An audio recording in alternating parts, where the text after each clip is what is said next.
Então a minha história, assim, ó, como mulher negra, eu até eu custei um pouco a entender o processo. E eu passei a entender depois de adulta. Como eu me criei aqui na Vila Assunção, então eu era uma menina negra num universo branco, no qual eu não tinha acesso. E eu era uma mulher negra que não tinha acesso ao mundo negro. Eu comecei a discutir a questão do racismo mais ou menos com uns 25 anos. Até então eu me dedicava a trabalhar e sobreviver e estudar, era a meta. Meu pai era, aquela família antiga, já pela minha idade dá para ver, ele sempre dizia assim, meus filhos têm que casar com brancos, porque para clarear a raça. Mas isso tu ouvia naquela época, era muito. Próprias histórias de avós já diziam para os netos, apurem a raça. Estão se conscientizando ou não querem aceitar, mas está declarado. Não basta dar, tu tem que sentir que tu é capaz de chegar até lá e dar condições para que os negros cheguem até lá, não só negros, mas todo mundo que vive nessas comunidades. A gente vive num país onde o pobre não tem acesso à comida. Se tu não tem esse primeiro acesso, a educação passa a ser um sonho. As políticas públicas para a população negra deveriam ter mais investimentos, mais atendimentos e menos demora. O sistema de cotas raciais eu acho muito importante, porque se não tiver o sistema,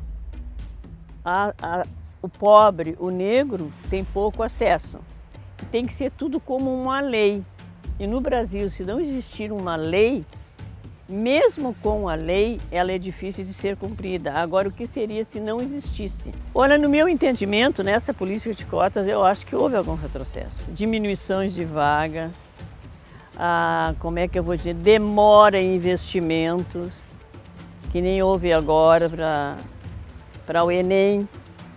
Não grande publicação para o pobre que não tem acesso à internet e telefone.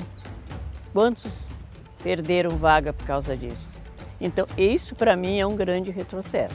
Eu acho que nessa volta do racismo, a gente tem lutado. Temos conseguido muitas coisas, né?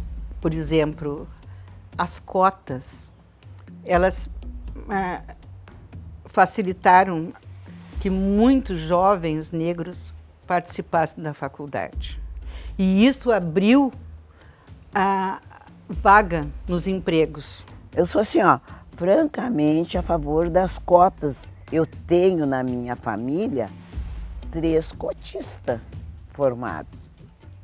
Então, será que... Porque o que não foi cotista, que foi o primeiro, eu peguei o 3º emprego para poder pagar a faculdade para ele. A minha irmã pegou outro. Então, dali em diante a gente disse, vocês vão lutar e vão para a URGS. Porque foi muito difícil, mas foi e vencemos, saí. Então, tudo aí arrumado, graças a Deus. Eu vejo a política pública como ela foi muito bem estruturada, mas não tem verba. E muito menos ninguém assim para fiscalizar.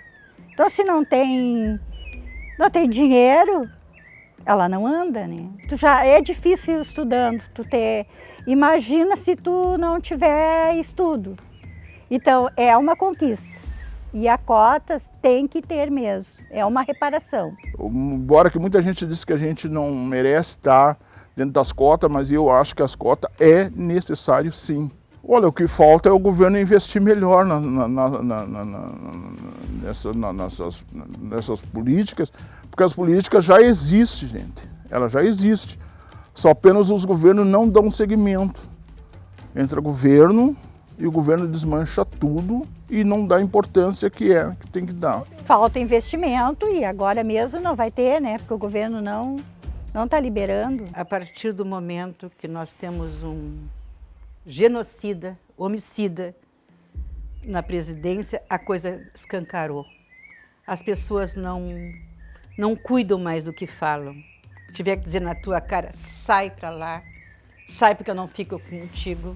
elas dizem. Hoje é o racismo de ódio, de crueldade. Tu percebe isso quando um policial mata pelas costas com 80 tiros um trabalhador negro e o presidente da República não se posiciona. É muito triste isso. Que é lá na periferia que a pessoa sofre, né? Os hipertensos, os diabéticos, né? Os HIV ainda, o HIV ainda está mais ou menos estruturado, né? Mas ainda tem um pouquinho de verba, mas para hipertensão, para pessoal, o negro tem a diabetes, né? A hipertensão e a diabetes. Não, tá faltando insulina nos postos. Porque a ignorância é o meio mais fácil de dominar um povo. À medida que as pessoas têm conhecimento, elas vão lutar contra a opressão, contra a dominação.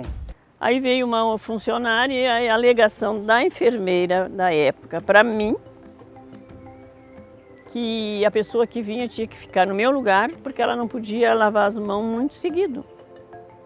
E aí eu iria assumir sozinha um andar, o outro andar, e a moça que trabalhava nesse andar, que eu ia ficar sozinha, vinha para cima junto com a outra, que era ia ficar duas moças brancas e eu sozinha, porque a que estava no andar não gostava de trabalhar com ele. Aí eu me irritei muito. Me senti muito magoada, muito diminuída naquela época e pedi a minha aposentadoria proporcional. Foi aí que eu me aposentei proporcional, foi por isso. Foi aonde eu senti mesmo, como pessoa, o racismo para mim. A gente tem certeza de que o processo saúde e doença, ele está vinculado aos determinantes sociais. A forma como tu nasce, como tu desenvolve, como tu vive, vai definir como tu morre. Eu percebo hoje o racismo mais violento, mais claro. Hoje as pessoas perderam a necessidade de disfarçar. Sabe assim, ó, existe um ódio, existe uma desvalorização da pessoa negra ainda muito forte. Eu acho ele muito claro hoje em dia. Hoje as pessoas não têm mais a preocupação de disfarçar o racismo. Hoje está assim, porque o indivíduo negro, que tu pressupõe que fica pela cor da pele, pela cor do cabelo, e então vem o preconceito e tu já julga ele. E te acha no direito de levar ele para interrogar numa cadeia. Isso quando ele volta, quando ele aparece. A passeata de 20 de novembro era a coisa mais linda que a cidade toda ficava tomada. Nós ia por Largo Zumbi dos Palmares. Ao longo da história sempre foi a luta dos trabalhadores. E aí brancos e negros. Então não tem nada que a elite brasileira tenha concedido gratuitamente, sem luta, sem organização, sem pressão do movimento social. Hoje se fala de racismo. Não é um canal muito amplo ainda, mas tu consegue falar. Sabe assim, ó, tu consegue ainda falar e mesmo hoje eu posso expressar o meu desgosto sobre o racismo, ainda eu consigo falar, muitas vezes não tendo credibilidade, se pode falar mais, mas há muito a conquistar. Então, ele passa pelo preconceito, pré-julga antes do próprio ser como indivíduo. Depois vem a discriminação, né, que segue com o racismo. Hoje,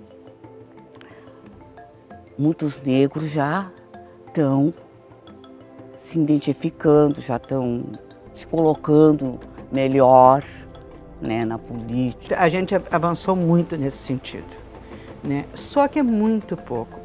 Muito pouco por quê? Porque quando há um crime de racismo, não se apura, não vai adiante, fica no blá, blá, blá. As pessoas não são culpadas. Se fosse aplicado na educação, modo de vida, o saneamento básico.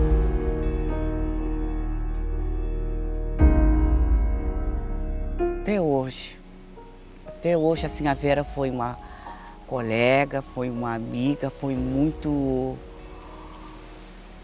me ajudou dentro do sindicato. Quando eu fui para lá, ela já estava, né?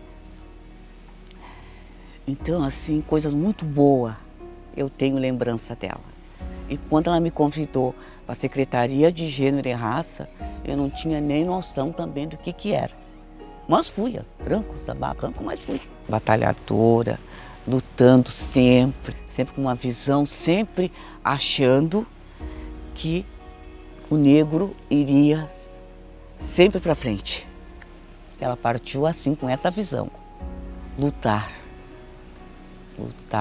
perseverança, porque a luta é árdua.